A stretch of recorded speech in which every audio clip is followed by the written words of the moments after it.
Hello, everyone. Hello, hello, hello. My name is Bryant Francis.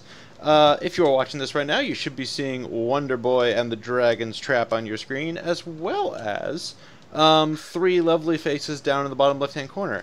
For those who do not know, I am a contributing editor to Gamasutra, and now you should be seeing sorry. Wonder Boy and the Dragon. Sorry, it's my fault. And you'll be briefly hearing some audio, my audio later or twice, as one of our guests forgot to use headphones for a minute. It's okay. Thank you all for joining us today. You cannot see me, but as always, you can hear my voice. But before I continue playing this game and telling you what it's all about, I'm going to let Alex Waro introduce himself. Hi, it's me again. We're here. I'm an editor at Gamasutra, and we are joined by two way more interesting people. Omar and Ben, why don't you tell us a little bit about yourselves and your studio? And your game. And your game. Yeah. Hi guys. Hi. Hi. Yeah, go ahead, Omar. I'm sorting Twitch out. So I'm Omar Cornut, and I'm half of Lizard Cube in Paris, France, and with Ben and a few other guys, we're making this game, which is a remake of an old Sega Master System game, which we sort of rebuilt based on reverse engineering and emulation techniques, and then Ben sort of hand drew and hand animated all of it, and then we just recreated the game. Nice. Let's, as Bryant sort of plays through here, we're going to see a little bit of the remake you did, and then also the original, which is sort of faithfully recreated underneath it. Before we get into like the technical tricks of how you pulled that off, I really want to know where this came from, because this is Lizard Cube's, as far as I know, it's your debut game. It's not often we see a studio launch with a re-release like this. So how did this project start? How did you get the rights? Like, how did you decide to start Lizard Cube? I think it started like a fan project, mainly because of Omar, because Omar is a Master System nerd, like the biggest nerd on the planet for Master System, and he really loved that game. And we worked together 10 years ago on a game called Soul Bubbles, and he told me that he still had that project in mind to do a remake of Wonder Boy 3. And I said, yeah, I'm totally up for it. I was a Sega kid myself. I loved the game as a kid. And it started like that, just two guys in their bedroom doing their fan project. And we didn't even know if that was possible, if it even remotely was possible due to license problems and things. But we just did a prototype basically, and we went for it, and suddenly it's all started to feel real when we showed it to the original creator, and we had a publisher, Dotemu, and now we have a game launched, and we're doing an interview on Gamasutra. That's nothing. You know, we're nothing here. Oh yeah, that's still something. No, I mean, yeah, it was a long time in the making, in the sense that I was thinking about it for a while, and we took our time on our spare time to, to see if it was the worthy project. And it's only when we signed the publishing deal that we just started the company. So we just tried to start a company at the last minute, because we needed to sign the deal. But that's why it's also a first game as a company. We are both very careful guys. Like, we didn't, put our own money on the table to make a dream come true. We just wanted to have a publisher, to have money beforehand, and be very careful with something that had a lot of chance of not happening. Yeah, so let's talk about how it happened, because it doesn't seem like something that frankly should have happened. Like, you mentioned that Omar was trying to get the rights for a while. What was that like? Like, how did you get permission to do this? Like, is it just you just show the prototype to the creators, or? Well, so the rights of this hero is always a mess. The game was developed by a company called Westone in Japan. Yeah. And they had the right for basically all the game contents except the name. the name Wonder Boy was a trademark registered by Sega at the time. And we knew that Westone had everything else because they actually dual licensed the game at the time, and Hudson Soft released it on the TurboGrafx. It was called Dragon's Curse on the TurboGrafx. It was called Adventure Island in Japan. So basically, they had this weird deal where they would kind of rebrand the game. So our plan A was to just go for the Redstone, the small company, and we said, okay, we have a chance to get this right. And while we're still the two of us, I had sort of no intention to go and ask Sega about the trademark. I would say I sort of like felt it would be like, just too much problem. So we first went for the creator and we showed him the prototype we had, and he was sort of quickly on board. So we knew from that point that at least we could have gotten the right to the IP and call it, Wonder Bob or Wonder Girl or something else. So that was sort of step one. It was sort of the plan. The plan B was already safe from that sense because the guy was happy with it, and he owned the IP for it. And later, actually, closed the company in 2014 and sold it to a friend of his, the IP, but it was still doable. And it's only when we signed with Dotemu, whose kind of expertise is to kind of deal with Japanese licenses, that they kind of convinced us to aim for Sega and aim for to actually get the trademark, the right to use the trademark Wonder Boy. Nice. So basically, we actually delayed. So this took a long time to get things going for Sega because, I mean, it's a very small project, and I guess we had to query this kind of Japanese lawyer, look at old contract from the 80s. They didn't really like. It's not a very profitable project for Sega, so I guess it wasn't a priority for them to get the deal working. But eventually, it happened. And it was a good thing that we had a prototype to show them, and sort of like also a team credential, and we made things before, so it wasn't like pure like, we had a game to show them at that point, so it was easy to, I guess, to get the deal moving. But I guess when we announced the game, it was June 2016. We just announced it basically at the moment we finally secured all the right for the name. Else we would have announced it earlier, but we weren't sure at the time if we could use Wonder Boy. So we had 30-40% of the game done before we knew if we could get the Wonder Boy name in. Nice. I think what's super interesting about this project, beyond the fact that you have reinvigorated the Wonder Boy brand, is the way you went about recreating both this sort of like lush redrawn visual style, and also the original game, which Bryant showed us a minute ago. He switched back and forth. Do you want me? Which one do you guys want me to just jump on one or the other right now? Oh, you can switch. Oh, Brian, by the way, you should go right and take the key if you haven't done that yet. I have the key. Okay, so you can go back to the village now. Okay. Yeah. You got to get that key, Brian. This is a video game from the late 80s. Yeah. I'm gonna switch to retro mode just because we came over here in the old mode. Yeah. And I'm gonna just use retro mode to go back just to show like how the field changes between the two. Shout out to Rhetoric, who just showed up in the chat. Thanks for joining us. Before I go on, Larcius Prime, who I recognize as Lars Duquette, wants to say that what they like about this remake is that it's a go-to example of the effect that visual feedback can have on control responses and game feel.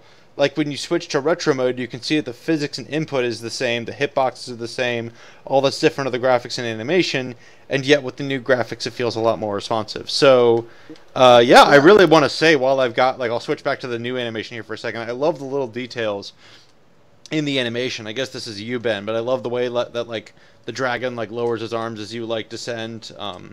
Don't like getting hit, so I'm not going to do that. But I like all these little like if I jump to retro mode, it's just the legs spreading there in the animation. But even just this little jump feels more alive than it does back here. I would say that it's a textbook example of animation helping the gameplay. Because as you said, it's exactly the same inputs, and just adding some frames here and there, you just convey a sense of smoothness in the animation, of something more natural, and it gives you a whole other impression.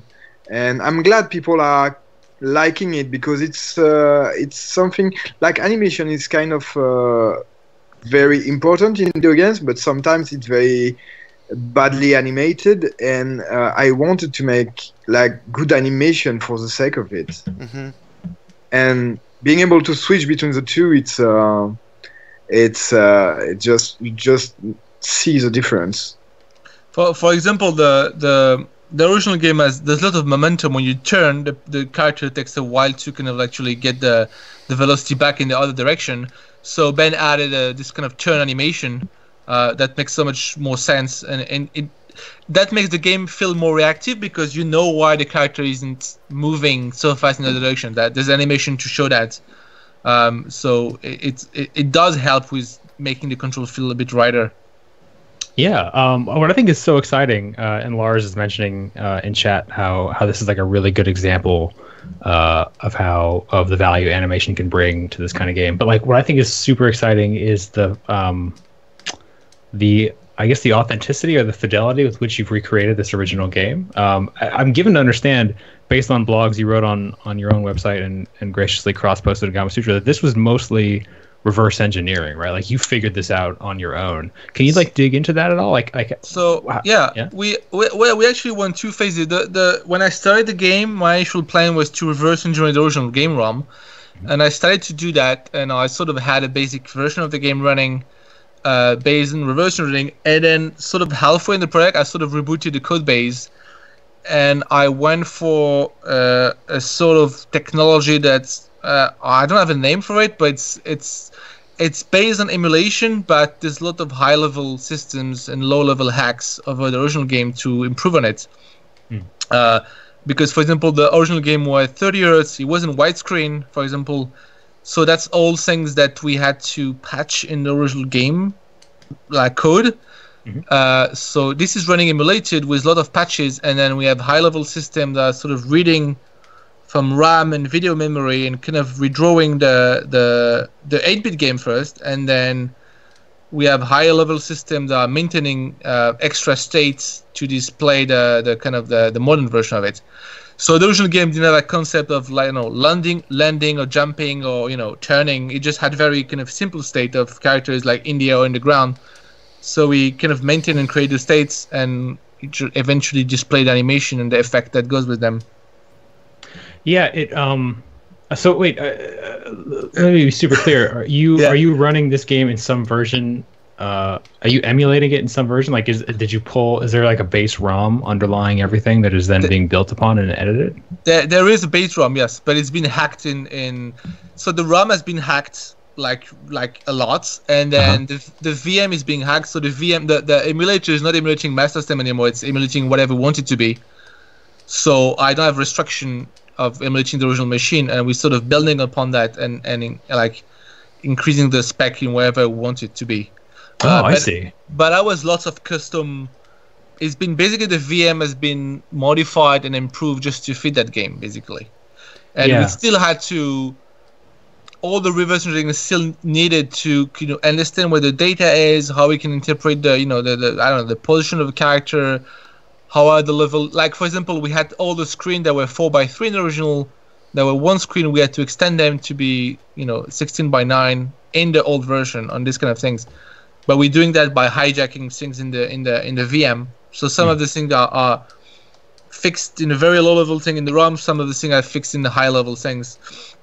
It's really hybrid Frankenstein, weird, hacky pile of things, making it run. It reminds me of, and Lars is again ahead of me on this in the chat. It reminds me of the Eclipse engine that Digital Eclipse uses to sort of like emulate older games and spit them out in readable formats and on different platforms. I have to kind of jump in with a thing real quick, because while we're on Frank Cafaldi, he was kind enough to give us some observations before we jumped in. So I'm back in the village, and obviously we're looking at the village in sort of the old style, in the way it was in the original system. I'm going to flip back to the new node, and what was Frank pointed out, I want to ask you guys about this. When you go into these shops, the new art, the new like the way it's the same characters, but we have this really gorgeous thing. I like the little animation you have here on the orb. But the characters are more talkative now, and Frank pointed out they give some gameplay tips, which I know that I know you all have done like this is a remake. It's not necessarily it's both a remake and a port of the original. It's not necessarily supposed to be like blow for blow everything that was before. But why did you decide to to sneak these little changes in, so that it both kind of makes sense in terms of helping new players, and it also kind of fleshed out the game universe and the character, because some of them are just hints, some of them are just kind of jokes and item description. Some of the item description would be original in the manual, so they were not in the game original, so we added them in the game. So it was both a necessity to make the game usable without the manual, and for a player who don't know the original, and also to make it to make the characters more interesting. Nice, I suppose. Some people, it is similar to what Digital Eclipse of M2 have been doing, but I guess it's we pushed it much farther in terms of hacking and modifying a game. I don't think anybody took an emulated game and made it widescreen and 6 tiers, for example. Yeah. Because I don't think it's been done before. It just happened. This game for some reason was 30 Hz, so it was quite sluggish in the original. So we had to modify the original game engine to be smoother, which meant modifying thousands of spots that dealt with timing and physics and counters and all those kind of things. Yeah, that raises an interesting question. Why did you take that tack, as opposed to say trying to recreate it faithfully or doing something even more drastic? Why was that specifically important to you? What do you mean? To make to make it run less sluggish, to make it widescreen, to do all the little tweaks that make it not quite the original game, but well, the point was to improve on the game. The point was to make a better version. So everything that we could improve. I mean, making 6 tiers made sense. I mean, the original game in the Master System is quite sluggish. It's not sluggish, but the scrolling is not smooth. It just made sense to improve it. And the 6 tiers and widescreen, most of the 6 tiers was the main reason I didn't attempt to do emulation-based technique originally, because I just assumed it was impossible to make this hack. That's why the first version was reverse engineered from the code and data. And then while doing that, it was such a pain to kind of port all the code. It was very error prone, so I would make a lot of mistakes. I thought it became more interesting to start from the angle of emulating it. I had sort of less problem to solve. They were sort of harder, or sort of more interesting to do. And then that's why I started finding a way to do the 6 tiers hack and all those hacks. But eventually we had to change. We changed a lot of things in the game. We fixed a lot of the control. We fixed a lot of timing. We adjust. The game appears to be the same for a casual player. If you were to compare them back to back with the actual Master System version, you'll notice a lot of small change we made just to improve it. Everything that makes sense that could improve the game, we tried to do it basically. So, this gets to a broader point, and there's more good questions in chat that I want to get to in a second about the tech of it. But, from a philosophical standpoint, why do you think this kind of work is important? Were you doing this to try and show this game that you love to a new audience? Were you trying to, preserve it for the ages? Or was there something else to it? What is your philosophy of reviving old games? I mean, for this game, it was mostly that we loved this game, and we thought... I always wanted to do something with the series, so it was a case of sharing and improving this game, and sharing with new people. It was not for me a need of preserving the game, because it's already preserved through emulators, I think, well enough, and the game is common enough that it's just we wanted to we love this game. We sort of wanted to do something with it. For me, nice. I really wanted to make something memorable. If you're doing a remake, you have to do it right, because you've seen so many remakes that are not doing things right. I don't know, I don't have names on me, but and I don't want to name something, but we wanted to. I wanted to have something people can rely on as a good example for a remake.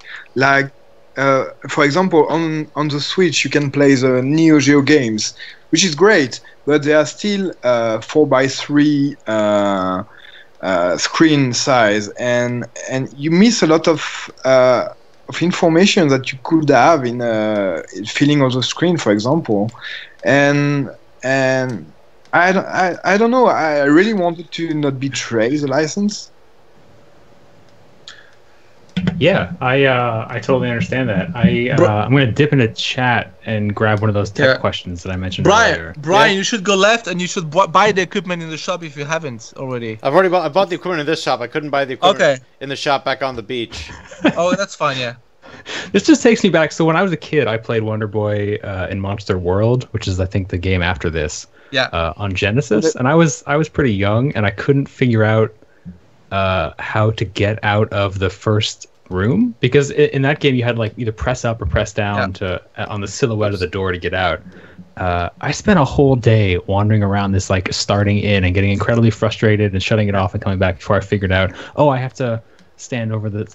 Anyway, these games are maybe. For example, the original game had a lot of issue with the doors. It was actually hard to take a door. You had to be like really well centered. Yeah, you have to be like right on the pixel. It's crazy. And you had to press up for 1 second. There was no feedback, and we actually made a lot of fixes to the door system, for example.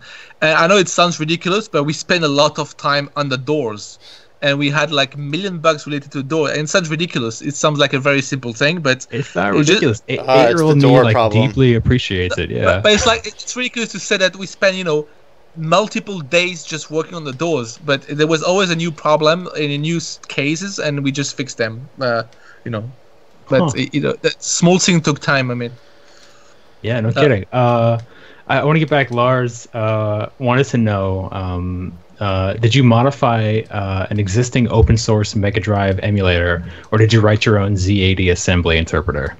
So that's two different questions. It's a Master System game. I wrote a Master System emulator back in '88 called Mecha, so I sort of knew how this hardware worked. So the hardware emulator is just custom for this game, but the Z80 part of it, I just borrowed the MAME part of it, because MAME just changed the license last year. So that the CPU core would be kind of free license. And let's just borrow that one, instead of like using mine and another one. That the main one is the best, so let's use this one. But the hardware, the Master System hardware part is just custom thing. But because I know exactly what the game uses, I just emulated the bits I needed for that game, and that was actually very easy. There are a few more questions I should get to, but I just personally want to know, and this isn't like, what are your future plans or anything? Just as you as a human and as developers, like, are you interested in doing this for other older games, or was it just this particular game that really you felt needed to be resuscitated and revived? Yeah, go on, Ben. Well, for me, I really like working on an old game because you can add so much and have already prepared canvas for your work, so it's actually quite fun to make, because you don't have to fight over gameplay issues and it would have been a nightmare for us because we're both very, very stubborn, and but I really would like to make other remakes, but I don't know which game to make, actually. I have a lot of games dear to my heart, but are they relevant? But I would like to do also some new original games, still in 2D though, because I really think 2D animation, in traditional 2D animation, is important to have in video games for today's players. Yeah, I agree. Let's talk about that. Like, I think what Brian and I have been. Oh, sorry. Go ahead. Yeah, that's right. We still haven't figured out what we're gonna do next. We're still trying to settle a bit because the game just launched. We have a lot of interviews. The Steam game is not launched yet, so still some work to do. And yeah, that's about it. But also the thing about 2D animation is that the reason we could afford this kind of hand-drawn animation thing is also because by doing a remake, we have sort of a good plan of what the game is about and what we need to create in terms of assets.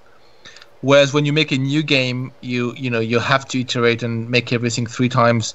So the fact that Ben could do everything, and hand animate it pretty nicely is due to the fact we made a remake. So if we made a new game, it would probably take longer, and we'd have to clone Ben or something to be able to make a new game with the same scope. So, as for us, as starting a new company, sort of a new game. I always worked on original game, and game design was very painful. So I thought, let's do a remake for once, and I would make it easier. And obviously, it was harder than expected, but it was still easier than making a new game. We might make another one, but we have to find the right, combination of a game that we'd like to make and a game we can get the license of and that other people would buy. And again, the game needs to be old enough that improving it will make sense. If you take a game that's already too good looking, it's like, maybe we wouldn't improve it so drastically. So it's probably have to be, early 16-bit game or 8-bit game. So the choice is also limited there. I mean, I would love to do the Nintendo games like Mario, Zelda, but they wouldn't let us do them. So yeah. So I would like to do Psycho Fox, for example. Somebody mentioned Psycho Fox on the chat, but nobody would buy Psycho Fox apart from me. So I don't know if it would work. I gotta admit, I've never heard of Psycho Fox. Is that also a Master System game? It's a Master System game. It was actually updated as Decap Attack on the Mega Drive. It's basically the same engine, and this Team 4 game with it. And Psycho Fox has horrible momentum and horrible physics, but it's a game that some people love and lots of people hate it. And it's that thing. Like, I would enjoy doing this game, but I know it wouldn't make sense from a business point of view. So we have to also consider those things when we. Sorry, I just want to take a moment to appreciate the silhouette effect. Like, this is a beautiful thing. It's actually not really complicated. Like, basically, you have a layer in multiply. How can I say that, Omar? Well, we use a lot of masking, which is not often used in 2D game for some reason. So it's basically equivalent to having what people do with 3D, but people don't do it so much with 2D often. We just have layered and mask, and so we can apply multiple layers over just over the character, for example. Ben, let's talk a little bit about your art, your artwork, because I think Brian and I were talking earlier. Like, one of the most standout aspects of this game is the art. And I want to know sort of where you came from and what your philosophy of art in games is. Like, what have you worked on before, and how did that inform your approach to this project?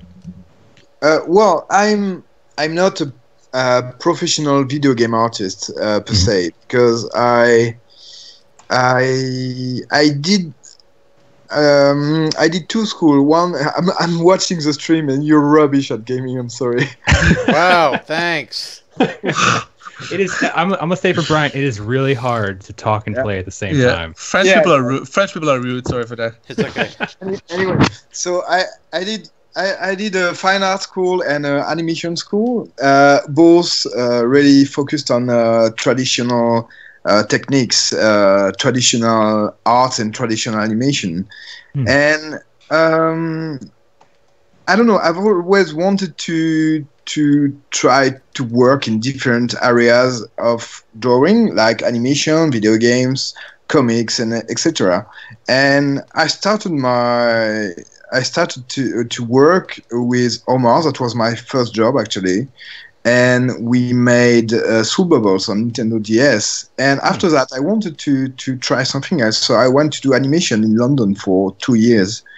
After that, I wanted to do something else. So I did comic books in France for a few years, and also working in animation because there is a lot of animation companies in Paris.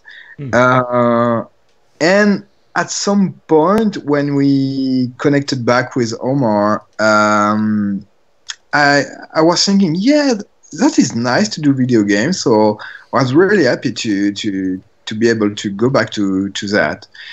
So basically, my background is more diverse than someone who's been working in video games for a long time, and I really like comics, mangas, anime. I don't know. I wanted to translate what I like into that video game, and also use all the techniques that are not very complicated, but you have to think about them, like masking layers or traditional animation or. Mhm. Yeah. So I wonder, like, given that cosmopolitan background, what do you see in game design, game art, game animation that you wish was different? Like, coming back and forth between games, traditional animation. Like, what do you wish more game artists and game animators knew about? Well, basically, I would like to see better animation because most of the time, even in really big production, you see animations that you don't believe in. I mean, it's very difficult, especially for 3D games, and there's a lot of constraint. I know. I mean, but like for example, you see the Skyrim. I love Skyrim. It's a beautiful game, but suddenly you go to a village and people are like mummies or zombies, and they're not they don't feel very much alive. So I would like to see more animation. I would like to see more diversity as well in the art style, because you see a lot of the same thing over and over because of 3D, because of the techniques inherent to video game. And I don't know, when you make a 2D game or even 3D, you can try different techniques. You can try to look like a old Disney movie, like Cuphead is doing. You can try to, I don't know, look like a painting from the 19th century, and you only see things not very different from one another, and that's a bit boring. That's a bit difficult to read, because art is not difficult to just have the will to make something else. Yeah, I think it would behoove the game industry as a whole to have more people making games with more diverse backgrounds, including outside of games, like traditional animation, traditional comics, that kind of thing. Yeah. Brian, how are you? Oh, go ahead. Sorry. I just You're gonna Sorry, Brian. It's okay.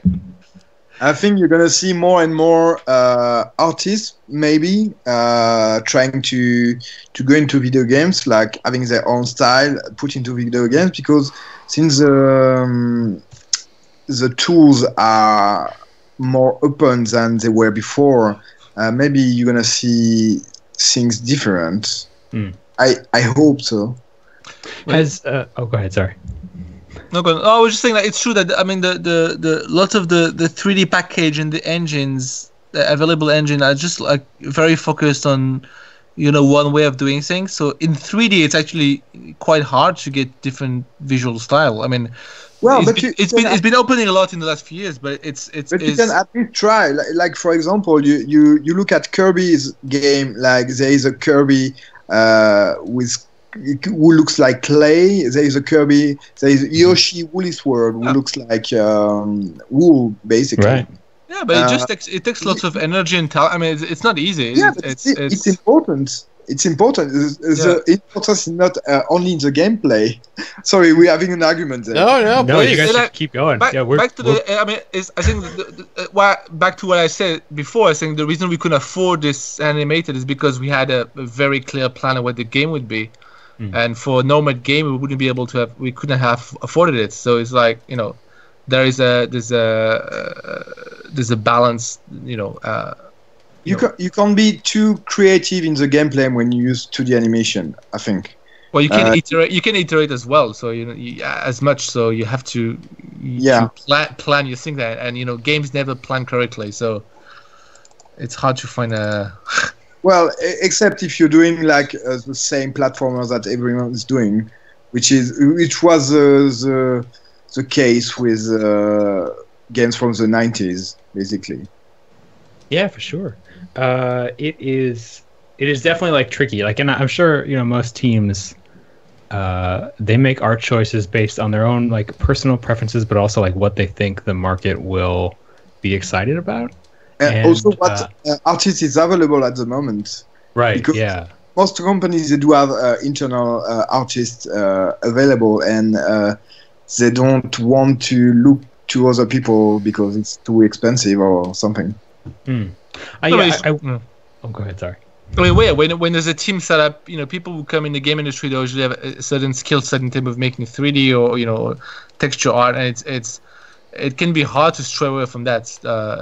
When you start a new company, you can I choose to start a company with Ben because I knew his skill set was different from the what is traditionally used in video games. So that wasn't an asset.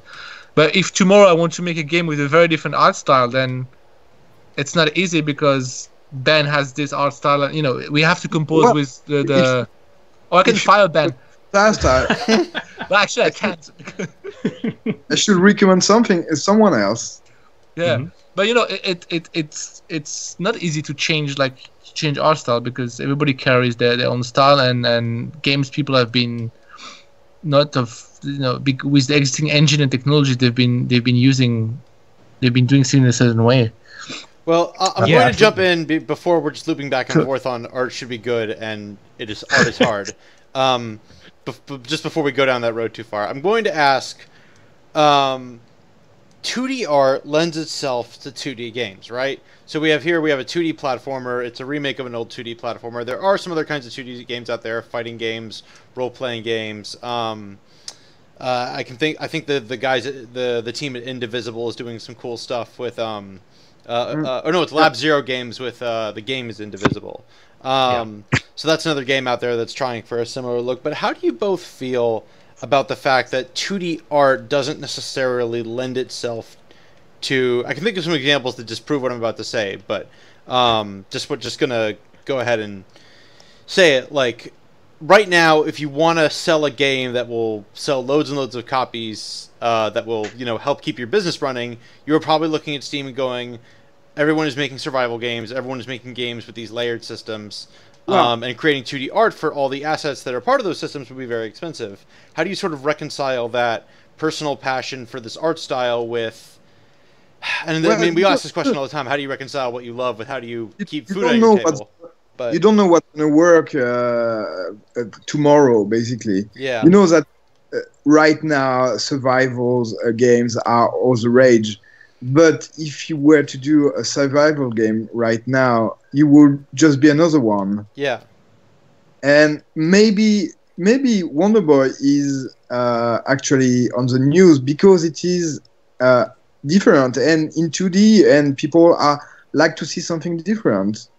So maybe that's a right path for it. I don't know. I think also you really benefited from what we've seen in terms of new marketplaces, insofar as you launched on PS4, Xbox One, and Switch. Switch was a big help, this thing, yeah. Oh, nice. Yeah. How was that? What was that like? Oh, to work on the Switch? Yeah. Yeah. I was pretty. I mean, the game is fairly simple. I sort of prepared for it. I was sort of expecting to have to port it to everything, so it was fairly easy for me to do it. As soon as we got the dev kit, we sort of focused on. I just focused all our energy into doing that Switch version, so we could show it to Nintendo, so we could say, "Here we have a game, let's release it as soon as we can." And we're just very lucky to be in the same time frame as the Switch release, really. And that really helped with the media, coverage and people looking at it. So we were very lucky with that. So it's mostly luck more than the art, really. Yeah, and also luck and good timing. We're quite lucky that Nintendo contacted us just right after they announced the Switch officially. And the next day, I think they sent an email to our publisher and they said, do you want to come to Germany and see the Switch by yourself? And so we went there, and they told us, do you want to work on the Switch? And we said, well, of course. Nice. Oh. I mean, they did the thing right. I think they contacted lots of third parties this time. So hopefully lots of game will appear on the Switch. I think because we're using a custom engine, it made it easier to port quickly on the console, whereas many people are kind of reliant on Unity or Unreal porting. And last time I heard it, they were a bit late with that, so that maybe that helped us in terms of timing. Yeah, that could be it. I'm a little leery of going back to art just because it's clearly something you're both very passionate about, and we think this is a super interesting subject. One thing to pinpoint here: if you look at the pillars on the background here, you see when you move, you see there's a slight 3D effect that we added. Oh, is it kind of like the pillars are on a different, like it almost looks like they're on a different depth than the background? No, It's but almost actually like they form. They actually sort of mapped on a slight 3 objects. Right, there's a trick that they form them slightly, so they look a bit 3D when you scroll. It's very subtle, but very subtle. But anyway, carry on. Sorry. Yeah, I would have never guessed that.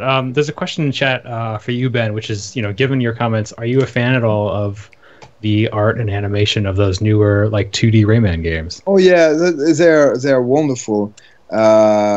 Even if this is cutout animation, it's like the best cutout animation you can find, and the backgrounds are like a work of art. I know few people that worked on it, and it's just amazing what they managed to do, and they managed to revive an old license like Rayman and do something beautiful with it. It's amazing. I love it. It's not often we get to talk to somebody who has a strong opinion and background in game art. We're working on changing that in the future, but I'd love to know from your perspective, besides perhaps your own work, like what games do you think other game developers should be looking at as exemplary examples of game art and animation? Well, I'd say you should look at the GDC talk from Arc System Works. They were talking about Guilty Gear Xrd and the way they handle 3D, because they're making 3D look like a 2D animation. And it's amazing because they did such a wonderful work trying to translate what the strengths of 2D was in their game, Guilty Gear. And all that with Unreal Engine 3. They did a beautiful job with it, and just because they're using 3D, you don't have to look 3D basically. Like for example, if you look at the new King of Fighter, I heard it's good, but it looks very 3D. It's a bit a shame. Because in my I don't care in French. It's okay. Sorry, tiny weird art question. I'm noticing that these pharaohs in the background here are slightly slimmer in the old game. Like, what am I looking at here that's causing kind of sort of this different effect? I'm like, the what? Sorry, which one is slimmer? These pharaohs here. I'm hanging on the retro right now. Like, I'm in this space, and there seems to be a slightly slimmer. Maybe it's a lot of things are actually a little slimmer, but like the pharaohs in the background really caught my eye all of a sudden. Like when I flip between the two. I'm not sure what you mean, but the ferret? What? The pharaohs right here, the statues. Oh, okay, yeah. It was. Oh, they're probably different, but because they don't collide, we're sort of flexible to make them, whatever size we want, as long as it's not on the colliding plane. I don't know if they're the same size. I don't understand the question well. Oh no, it's okay. No, maybe I just wasn't asking well. It's fine. Sorry. Now jump here. Try to jump here. I'm gonna jump. Jump over this one. There's a secret on the other side. If you jump. If I jump over the fireball. Yeah, no, over the hole here. Oh, jump over this hole. Okay, I see. I didn't know it was a hole. I guess. Well, yeah, you will know next time. It's tricks. Nice. Woo! This is what retro games are about. This is why I like playing with the developers. Wouldn't have caught that. Well, the reason we sort of one of the reasons I started this project is I wanted to know if there were like leftover secrets in the game, because there are a lot of weird arbitrary secrets like that. That's how I started looking into the ROM. Oh my god! Also, how would you have figured this out back then? Look at this. Well, actually, this screen was different back then. It was the same idea, but it was simpler. But it's still easy to figure out. Yeah. Oh no. Oh, do I have to hit his head too? Yeah. Dragons always have to hit the head. Jump, attack 3 times, and then crouch. Crouch And now. then you crouch. Oh, you haven't crouched. Get under him. Yeah. Oh, if I crouch, it won't. It's won't. hard to. It's hard. Yeah. Okay, come on. We tested the game on quite a few players, and it seemed like it was. It's hard, but it's okay hard. Like people just. Lots of people kind of do it on the first attempt, if not the second. So it's sort of bearable hard. But you just have you have to focus on the timing. Yeah, that's right. And you do that 3 times and then you crouch. Yeah, crouch now. Right here? Okay, Yeah. I see, yeah. And then that came out Yeah. 3 times? Okay. Okay.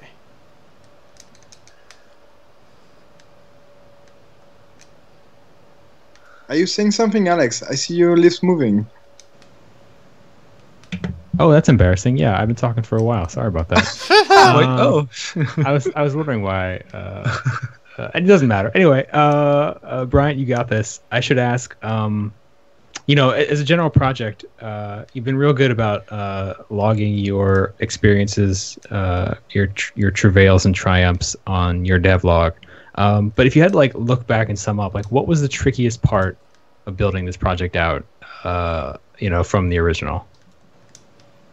In what area? Oh my god. Pick one. Whichever one still keeps you up at night. What was the most frustrating part of trying to do a project like this? Because it seems like there would be a lot of hair pulley parts of trying to get this old game, blown out to widescreen and everything synced up correctly and all that stuff. Just be a mouse. Yeah, that's good. I was the most frustrating part for him. Yeah. Yeah, well, no, there's like a massive amount of work to do because this is at the beginning it's a two people team, and the music is made by some great guy but freelancing, so it's a bit different. But I don't know, you have to carry on for quite a long time and to be sure that it's gonna work and that you're making something, valuable. I don't know. I don't know because at the end, for me, it's not a very complicated learning curve for making a 2D games based because this is just animation, 2D animation, and Photoshop, and yeah, well, that's not very complicated. Yeah. I'm just gonna lower my voice a little because the kid is asleep now. Sure, we'll all be quiet. Everybody keep it down. Yeah. Omar, what about you? What was the weirdest part of this? Well, I don't have to. I was lowering my voice. I don't have to. I'm the only kid here. It was a bit of a technical challenge where at some point there was so many issues to fix that you were wondering if, was that the right way to redo this game? Maybe we'll have too many bugs and it's never going to work. Eventually, luckily, I was helped by the guy called Sébastien Rons, who came and helped us at the end of the project on his spare time. Because there was a billion of bugs related to all the hacks we were doing with the original kind of game, ROM, and emulation technology. That was, it's just always pretty tough shipping a game and keeping the faith and not giving up on fixing all the things at the end of the game. Polishing is always hard, even on a small game like that. It was also some work to work with Ben coming from a non-game background, and while we try to be very precise in terms of hitboxes and stuff, we had to constantly go back and forth with each other to make sure the game was. No, but it's a good thing. But I wanted good animation, and sometimes it's not manageable with very, very precise hitboxes. I think we were lucky that everything wanted to make sort of fit in this game. I think depending on how a game control and the timings and the lag that the original game might or not have, it could have worked worse. We always found solution to be able to add new transition without adding too much lag or things like that.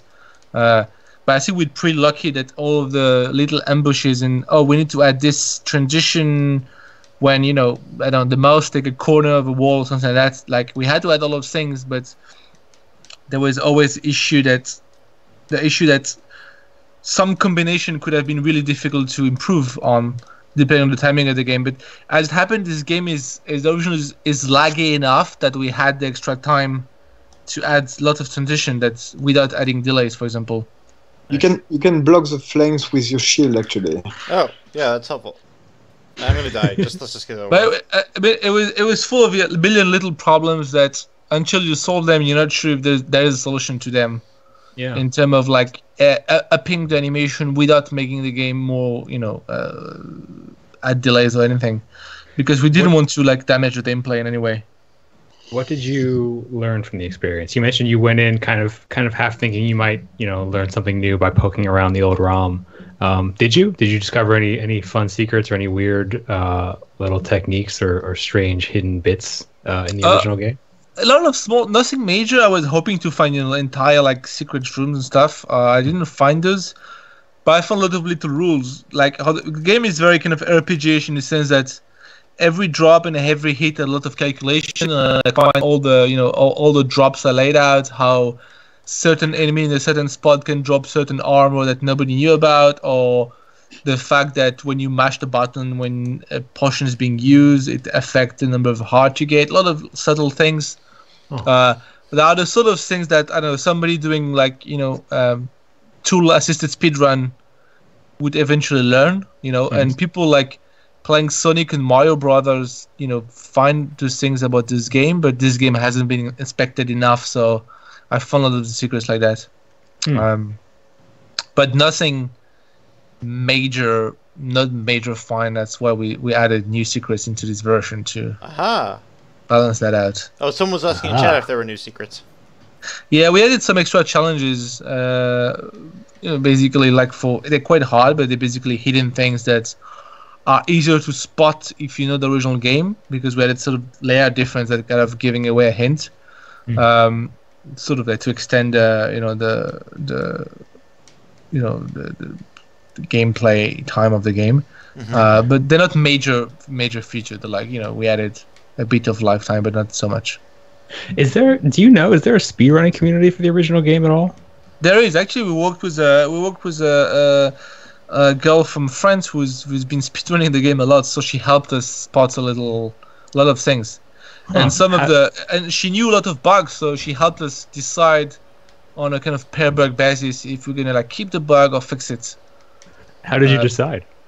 I don't know, depending on the nature of the bug. There's, for example, the glitch when you can fly with the Piranha Man. That involve getting out of water and then kind of mashing left and right in a certain way that you can start flying and you can skip areas of the game doing that. So we sort of kept this one, for example. But some of them the one that this is sort of a specialist hack, so it wasn't a problem. But some of those things we fixed. There was a bug with one of the air armor that basically made you invincible if you knew how to use it. We sort of removed that because it was it was too tempting and breaking the game. So things like that. Do you think you'll have a speedrun community around this game at all? Well, I think the remake is faithful enough that people doing the original game are gonna switch to this one. It's probably going to be minor, but still, I think there's already people posting what they claim as speedrun. Some people are posting like I've done it in 1 hour or something, or 48 minutes. Yeah, you can do it to doing speedruns. Yeah, that seems weirdly slow, but I guess maybe the original doesn't have a lot of. I feel like some games you can speedrun in like 10 minutes if you use some kind of glitch or hack, but I guess that's well, there's a lot of. I guess speedrunners has different rules. There's glitch in the game you can use to skip a lot of the game, but I think speedrunners have been trying to avoid those because it just sort of like. Well, it depends. There's different categories, I think the world record for the original game is 32 minutes or something like that. But because we added those extra secrets, and they're hard to do if you don't have the good stats, it's sort of make the speedrun longer, probably by 10 minutes. So I would say this one can be speedrun in 40 minutes if you know what you're doing. Right on. Brian, I feel like I've been stealing all the airtime. You have any questions you want to get in? No, I'm good. I'm good. Thanks for. I mean, honestly, like this takes so much concentration that. This is a demanding game. Yeah. I don't know You're if so people good at it. I don't know if people have been hearing the music. I think I don't know if the Twitch has the music. Does the Twitch has the music? It's very or? quiet. I so think it's very low. Okay. Yeah, I haven't been switching it to test it all. I guess I have one question before I go. What was I had the director's name up in my computer in front of me, and now I don't. What was the man who directed the first game? I saw a photo of you with him because you got to take it to him and show up. Was like, what was his reaction when he got to see his game with your prototype? It was very happy. Yeah. We were very tired with the jet lag. He was very happy with seeing it. He always claimed this was the favorite game he made. Mm-hmm. And I think it's only with kind of in the last 5 years with the internet that I realized that lots of people in Europe or in the US kind of loved the original. Mm-hmm. Because you got lots of fan hiding on Facebook and posting picture with the game or things like that. So I think he was very happy to see the remake being done, and because of the way we showed him how the game was done in terms of reverse engineering and hacking and emulation, and that he saw that it was faithful enough that there were possible way we could have done that he would have liked, if we changed too much or if he hated the art or something. But from the point he liked our pitch and he liked Ben art and the first prototype, he was just very happy with it. Yeah, he's really such a nice guy, and he was praising us for the work we did so much that it was very intimidating, like you meeting your childhood hero basically, and he's saying great things about your work. So that's really something. Yeah, no pressure. No pressure. Yeah. All right. It was very nice to do that. Yeah. Nice. Well, we're coming up on the end of the hour here. For one last look at what this game looks like, here's kind of the new art from Ben here, and then here's the look of the old game. Just to see how dramatically the difference changes if you're just joining us. For those of you who are just joining us, I am so sorry, but it is time for us to go. Thank you all for coming. We do enjoy our time here on the Gamasutra Twitch channel with developers like Omar and Ben. The game is Wonder Boy: The Dragon's Trap. It's a remake of the classic game. And as we said, we're just showing off. It's the kind of remake where you can flip between the two modes and be able to study how games used to be made and how they can be made today. Thank you so much, Omar and Ben, for joining us. Thanks. And for everyone who watched, if you haven't already, please be sure to follow the Gamasutra Twitch channel so that you can see more interviews with people like Omar and Ben, and hopefully more arguments about how visual art styles should be used in games. That was pretty great.